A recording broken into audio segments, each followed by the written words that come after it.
This is the firing room, launch control for the Apollo missions. This is not a mock-up. These are the very consoles we sat at when men first took off to fly to the moon. The tragedy of Apollo 1 had put us a year and a half behind. We were making up for it in one big leap, and we were doing it with a rocket that no man had ever flown before.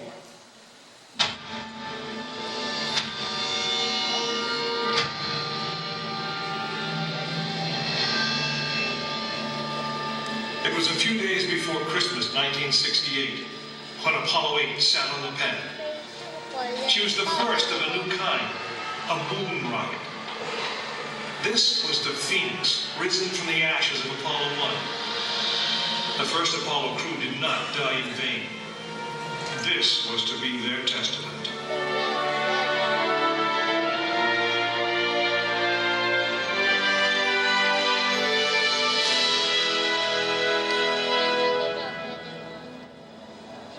"36 stories high, she had been fully fueled throughout the night.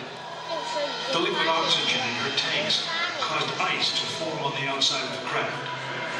The extreme temperature differences between the air and the sub-zero fuel caused the metal skin of the rocket to expand and contract. Everyone was on the pad agreed. It was as though the rocket was alive, breathing, straining at the leash. Earlier in the morning, astronauts Frank Borman, Jim Lovell, and Bill Anders had made their final preparations before taking that long ride out to the waiting spacecraft. The minimum safe distance from a Saturn V at liftoff was 3 miles. The reason was simple. When fully fueled, the rocket contained the explosive power of an atomic bomb. As the clock counted down, the astronauts and all of us in launch control went through the pre-flight checks, our hands on the controls of the most powerful, most complex machine ever built. It had over 2 million separate systems, and to bring these men back alive, everything had to work perfectly. Each individual system had been tested, but what we didn't know was how they would perform when all 2 million began to work together. That moment would come when the countdown clock reached 0.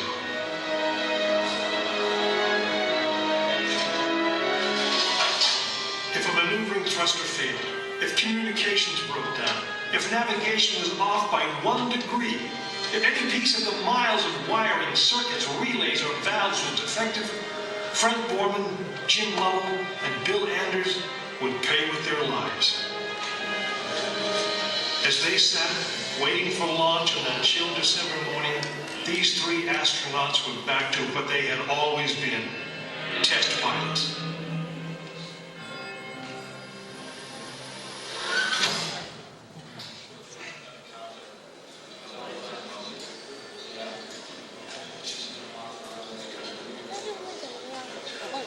You are now in the final minutes before the launch of Apollo 8, right here where it actually happened.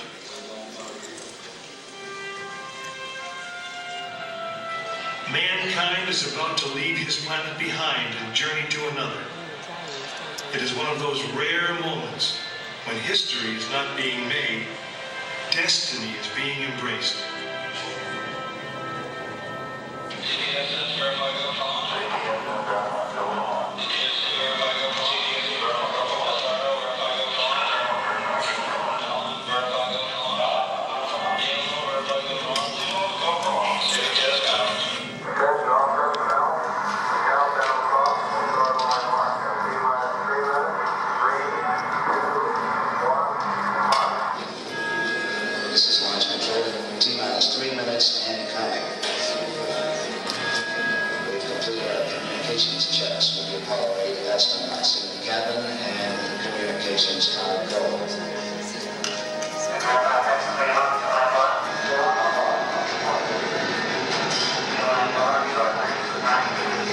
During this period, once we do get the firing command, the various tanks within the 3 stations stages inside the 5 launch vehicle begin to pressurize.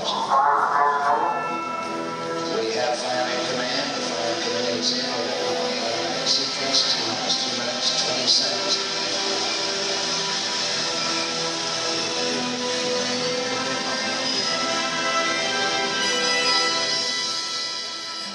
Our status board indicates that all aspects are ready. Instrument meters ready, spacecraft ready. Final check of the emergency detection system. That ready by also. First stage preparations are completed. Okay. Keep going. We're on. Ready to go to Cronkite. Standby motor.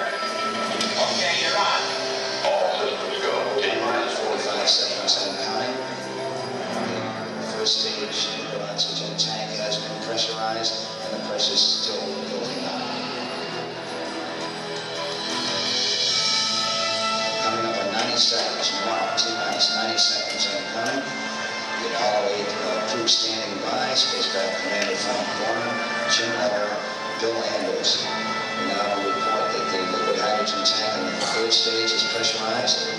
1 minute 15 seconds.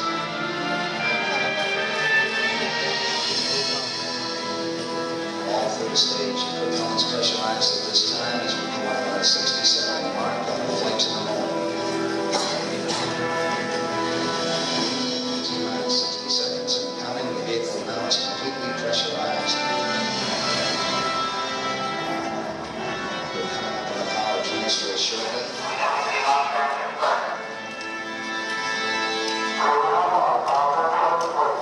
We have the power transfer. We're now on the flight batteries within the launch vehicle.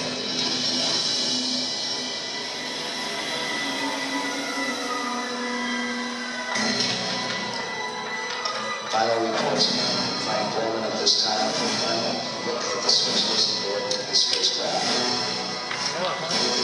20 seconds, all aspects were still recorded at this time. 15, 14, 13, 12, 11, 10, 9. The engines are on. 4.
Apollo 8 successfully orbited the moon, and the astronauts returned safely to the Earth.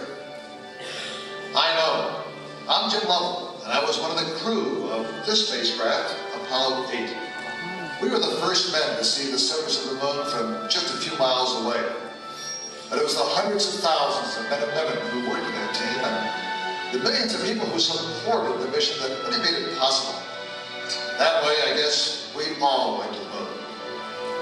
Now, on the other side of those doors, you'll find an actual Saturn V moon rocket.